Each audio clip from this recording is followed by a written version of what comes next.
What's going on YouTube? It's your boy CamATL, and thank you guys for joining me as always. Welcome back for the Week 10 final look video. As you guys know, in the beginning of the week we put a first look lineup together where we pretty much just talk about the guys we're putting into the lineup. And then I like to come back in on Fridays and go back over the slate to give you a nice refresher, go position by position and talk about everybody in our player pool. So take a second, drop a like down below, and whatever down below, the little thumbs up, click it, and then subscribe to the channel if you haven't already, and then comment down below who you think is going to be the highest scoring player on DraftKings for the week and their point total for a chance at $100. Now it's been a few weeks since we've had a winner of this, so take your time, analyze whatever you got to do, and try to guess that out. All right. Now, let's go ahead and get straight into this, man. We've got a little bit to go. We're going to start off at quarterback, and we're going to go everybody we are interested in. GreenlightDFS.com to join the squad for Week 10. If you're interested in doing any box breaking for the sports cards, things that I've been doing, we've been pulling some super heat. We just pulled a Dante Culpepper autograph last night. That was pretty cool. So somebody's going to get that got involved in the break. But GLD Breaks, like Greenlight DFS, GLDBreaks.com, and you can go ahead and sign up for any of these breaks that you see me do live at nighttime some of the days throughout the week. All right? Now, let's go ahead and get straight into it. Starting off at quarterback. First quarterback I want to talk about is Kyler Murray. I know he's at the top of the list and you're going to have to pay for him, but the matchup is there for him, and this dude has been absolutely elite. 41 the last 2 weeks straight. He's got 8 total touchdowns the last 2 games. 360 yards in one of them, 283 in the other, but he did rush for 106 yards in the game against Miami last week. The dude's just been feeling a lot more comfortable out there. You can tell. He's using his feet a lot more. He's real quick to just take off. Russell Wilson dropped almost 30 against Buffalo last week. I love Kyler Murray. I think he's going to be very, very solid. And really, with some crazy value that we have at the running back spot, I mean, you've got some spots that you're going to be able to pay up. Is it at quarterback? Should you pay up at quarterback? Not necessarily. It's not a position that normally I force in, but Kyler is definitely probably the safest quarterback on the slate for sure. And in Arizona, and this game should be fast-paced. So, yeah, it's a great look. All right? Next up, let's talk Jared Goff. I talked about it in the first look lineup. I love the Rams' offense against Seattle. I love anybody's offense against Seattle. Josh Allen just dropped almost 40. Kyler Murray, week 7, dropped over 40. They're giving up 40s left and right. Jared Goff is not Kyler Murray or Josh Allen. He's his own man, okay?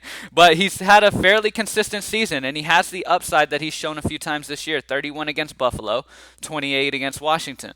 So Jared Goff is a solid option at home against Seattle, and he's 1,500 less than Kyler Murray. So it's a great spot for Jared Goff. I really like him. Another guy that I want to talk about is Justin Herbert, the great rookie. This dude has come in and he's playing lights out. Extremely consistent. He's only had one game under 20 DraftKings points this entire season, but yet he has the upside of 41 like he did against Jacksonville week 7. Now he gets to go against Miami. Miami just gave up almost 42 to Kyler Murray. Miami's defense has their moments where they show up and they play well. But at the end of the day here, I really love Justin Herbert here. I think he's a solid option as well as 6'6". I prefer Jared Goff slightly over him probably, but him and Herbert are pretty close. All right. Now, if the weather wasn't horrible in that Green Bay game, I would say Aaron Rodgers, but the weather is very strong. Strong win there. Outside of those guys I mentioned, let's talk about Tua. Another rookie outside of Herbert, who we also pulled some sick cards from yesterday. But Tua is at home in Miami.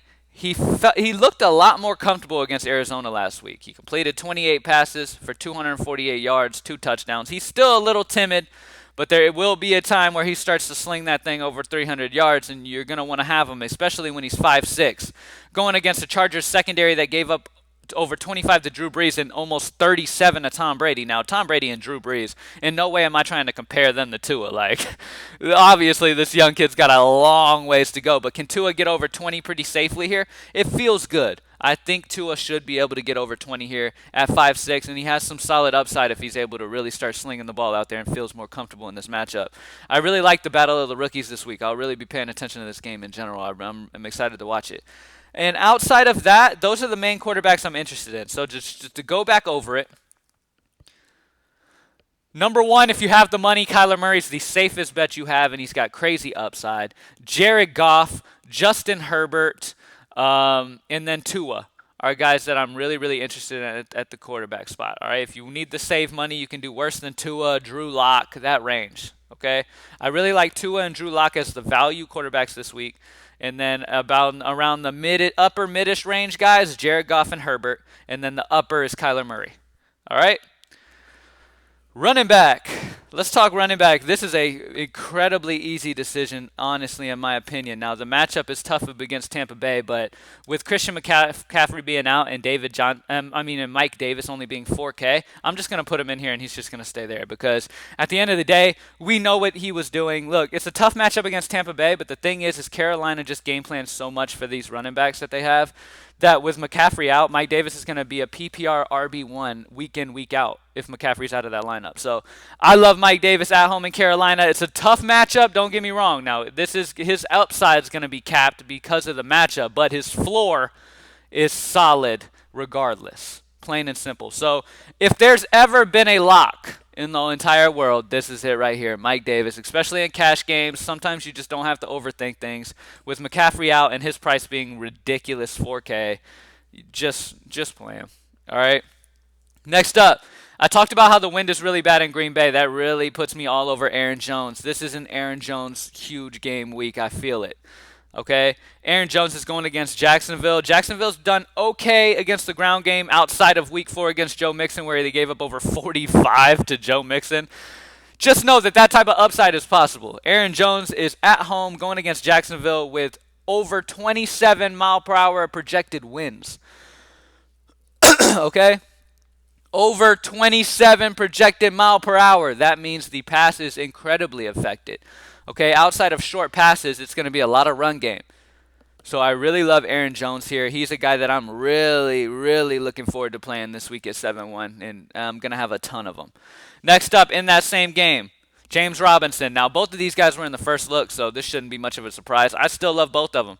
The game situation is perfect for both of them. It's going to be a very windy game. Green Bay gives up a ton on the ground. James Robinson's going to eat here on the ground at 6'6". I prefer Aaron Jones more if you have to choose between them. But yeah, I love James Robinson. Next up, we've got plenty of different options on this slate, man. I talked about Antonio Gibson and J.D. McKissic. Both of these guys are plays in their own right, okay? Antonio Gibson's the guy that's going to get more actual carries probably, most likely, whereas McKissic has the potential to be pretty much a receiver. I mean, the dude got 14 targets in the pass game last week. Going against Detroit, a team that gives it up to pass-catching backs. They give up over 21 to Nyheim Hines, which we know what Hines is pretty much reserved for in that Colts offense, to catch passes. We saw that last night. So it's a great position for McKissic. I lean McKissic over Gibson solely because McKissic is a lot cheaper. Look at this price. McKissic is only 4.9. He's down there with Mike Davis. He's not as much of a lock as Davis. He's not a lock at all.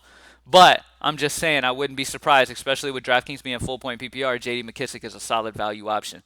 Let's talk about more studs, guys at the upper range. Let's talk about Nick Chubb. Because Nick Chubb has been practicing. The problem is he is going to be limited for sure. And so he is not a play this week, but he's a guy to keep an eye on for sure. So Nick Chubb is a solid option as well as the weeks go on. Not right now. I wouldn't throw him out there yet. Outside of that, we have James Conner against Cincinnati. Let me go back to running back. We have James Conner against Cincinnati. Conner really let a lot of people down last week with that beautiful matchup that he had. That was definitely upsetting. Cincinnati gives it up to the run. We all know that. They've done a little bit better this year than they did last year, but at the end of the day, we know James Conner has potential. We know the upside. He has shown it before. Solid matchup against Cincinnati. I'm not super excited for it. My main guys are Aaron Jones, Mike Davis, James Robinson. Josh Jacobs is a solid option. Those guys right around in that area. Okay, I won't be going too crazy low or anything like that. Okay, now we have David Johnson most likely out. He's not looking good for Sunday, which means that we are going to definitely see some Duke Johnson, okay? And this is definitely interesting as well because when it comes to full-point PPR, Duke Johnson's a guy that's definitely interesting. Now, he got 16 carries last week against Jacksonville. This is honestly, if it comes down to Duke Johnson or McKissick, I'd probably lean Duke Johnson, especially if David Johnson's out. I would lean Duke Johnson as my other guy that I really want to spend down for. Here he is right here, 5K, going up against Cleveland. Solid matchup. David Johnson being out, he is obviously, they showed last week, week 9, once David Johnson went out, Duke Johnson got 6 carries, 4 targets in the pass game.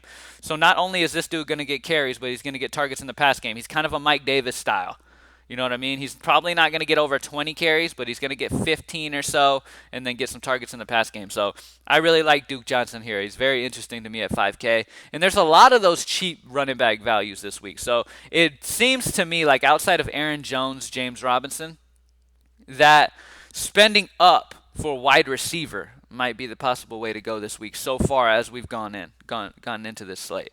All right, now let's talk wide receivers. Let me take John out. It's only giving us the Johns. All right, wide receiver options this week. Obviously, you guys know I love Robert Woods. I love Cooper Kupp. Both Robert Woods and Cooper Kupp are going to be in play, obviously, against the Seattle secondary. Cooper Kupp's been limited all week, too. I would expect Cooper Kupp to play, so that's fine. That's good for Robert Woods because that way they can't full-on game plan solely for him. I think Robert Woods is going to have a very solid game. With Kupp limited, I'm not going to play much Kupp. I'm going to play more Robert Woods, in my opinion. Next up, Keenan Allen. Especially if you go Justin Herbert, Keenan Allen's a very good choice here against Miami. This dude, just plain and simple, gets so many targets. Like, he's just so consistent, man. In cash games, this guy, there's nothing better than this guy in cash games, especially on DraftKings full-point PPR. He just gets so many targets from Herbert. He's going to get you 10 or more targets. You know that. Okay, if he gets in the end zone, gets over 100 yards, he's got that 30-plus potential. So Keenan Allen's a great option. Outside of that, I know it's super windy, but you always have to talk about Davante Adams. I know he's incredibly expensive. We're going to have some money left over because we have some good value this week. Davante Adams is always in play. At the end of the day, they don't need to throw the ball deep and have this win really be much of an effect in their game plan because Davante Adams can also run a bunch of short routes and just get targeted 20 times, 15 catches, over 100 yards, and 3 touchdowns. That's just how it goes. And it doesn't matter how the wind is. Like, he's still going to get his. So Davante Adams is going to be a good play this week regardless of the wind. Jarvis Landry against Houston. I talked about him before. Odell Beckham being out, Jarvis Landry's going to get his opportunity. Going against Houston is a good spot. Now that Odell was out last week, 11 targets against Oakland. So Jarvis Landry, great spot for him against Houston. Houston's secondary has been really bad. So Jarvis is one of my favorite kind of lower mid-range-ish wide receivers this week. Outside of that, Brandon Cooks is another guy that's been really good. He's just been super solid. He's been getting really good targets in the past games ever since week 5, man. He's been a focal point in this offense. And with David Johnson being out, that's more focus on you're going to get a little bit of an uptick to some of these guys. Not a huge one, but a little bit of an uptick. Mainly the biggest bump is going to be Duke Johnson, but you're going to get a little uptick out of these guys. And Brandon Cooks is going against a team that gave up over 30 to Tyler Boyd. Okay, so Brandon Cooks is also another guy. Him and Landry are my favorite kind of mid-range options this week, as well as Mike Williams. We know the big playability that Mike Williams possesses, especially if you have Herbert, if you want to pair him with Keenan Allen and Mike Williams. That makes sense because a lot of times in GPPs, you'll see a couple guys paired up with the quarterback, and you'll see some run back on the other side of that game, and that's kind of how things will go. So I really like the situation with her. If you go Herbert, I do like Mike Williams and Keenan Allen. Outside of that, obviously you've got the Terry McLaurin. We don't need to talk a bunch about these guys. You got Terry McLaurin, who's 6'8", don't love his price. Decent matchup against Detroit. You've got, obviously, you'll have Michael Thomas. He's been getting in some limited practices. We know how quick they are to not have him play, so keep an eye on that. Alvin Kamara will damn near be locked once again if Michael Thomas was to miss, so pay attention to that. By the way, both of them are going to always be plays. If you have the money, they're always going to be plays. Michael Thomas is super cheap at 7.4. I wouldn't be surprised to see him get a huge game here soon, if he plays at least. DeAndre Hopkins, if you do go the Kyler Murray route, you can't go wrong with DeAndre Hopkins. Now, there's been one thing with DeAndre Hopkins this year that I've noticed, and it's an up, down. It's like a roller coaster. Up, down, up, down, up, down, up, down. That's how his numbers have been, and now he's due for a big game. So he just had a down game against Miami, only got 3 targets. I'm expecting 10-plus targets here against Buffalo. If you go Kyler Murray, plain and simple, pair him up with DeAndre Hopkins at 7.7. Easy decision. Next up, Jerry Jeudy. Jerry Judy's been trending in the right direction.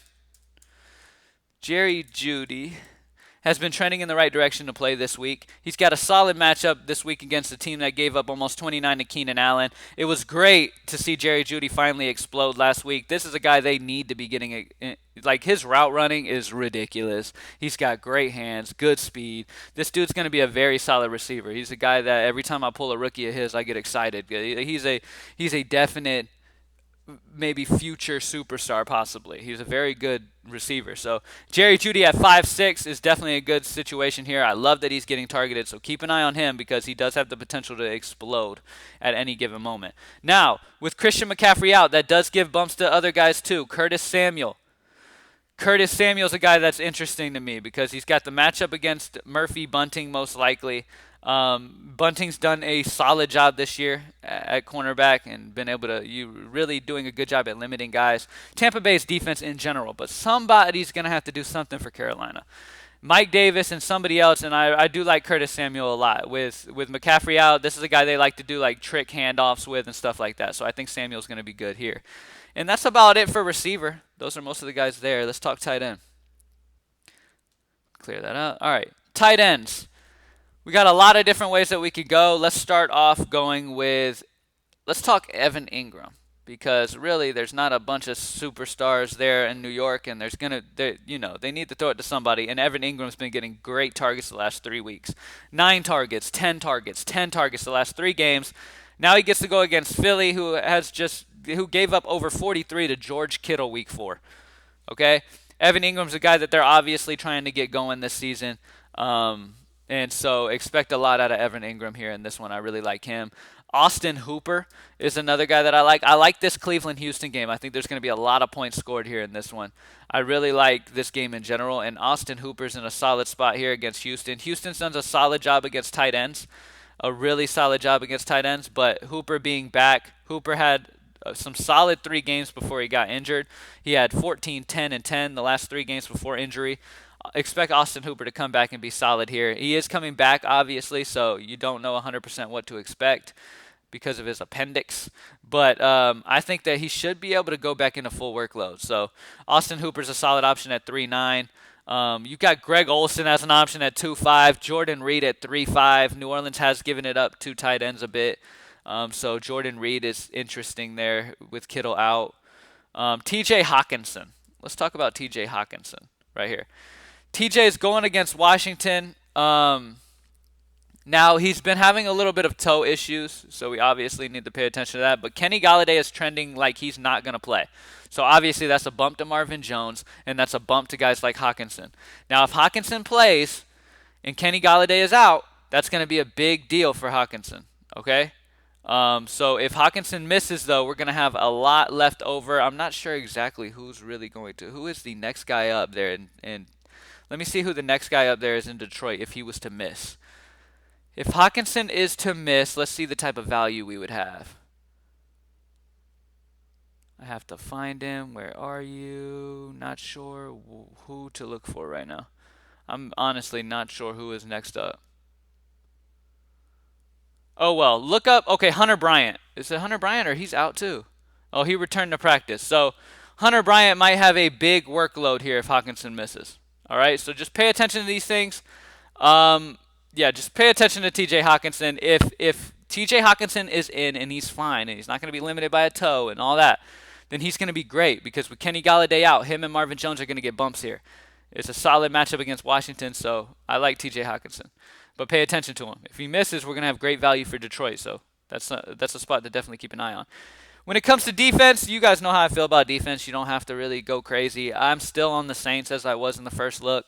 The Saints are just going against a beat-up San Francisco team. They've been playing solid defense. I think the Saints are a solid option. They're only 3K. I like the Giants against Philly. Philly gives up a lot of sacks, and, Giants might be able to fall into some points at 2.7. But if I'm paying 2.7, I'm just paying 3K for Saints. So, really, the Saints are my favorite defense, honestly, at 3K. I'm not going to get too much into any others just because, look, if you want to play some other ones, do your thing. If you want to punt defense completely, do your thing. If it helps you improve somewhere dramatically, then yes, do your thing. But Saints are my favorite, like overall, just talent-wise. They should be able to have a solid game, and they're only 3K, so it kind of just fits well. And I haven't struggled being able to easily just be able to get them in and not have to super punt at defense. All right? And that's it, y'all. Hopefully we were able to touch on everything. That's 20 minutes. Thank you guys for joining me as always. Greenlightdfs.com to join the squad. Week 10's about to be a banger. Let's get it. GLDbreaks.com if you want to get into those box breaks that you've seen me do the live shows for at night and stuff like that. Hit that up. Thank you guys for joining me as always, and I'm out. Peace.